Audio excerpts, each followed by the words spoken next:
All right, here's a look at the Joola ping pong table. This is not the base model, but I think it's maybe one up from that.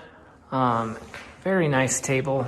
Pretty cool feature here. You can throw a couple ping pong balls on each of the corners, which is very cool.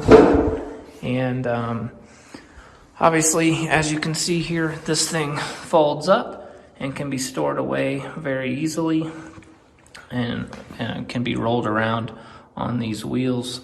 The wheels are also locking so that once you have it in place, it's not going to roll around. Also, the net can be installed and uninstalled very easily. Very cool feature here is it's just like a clamp.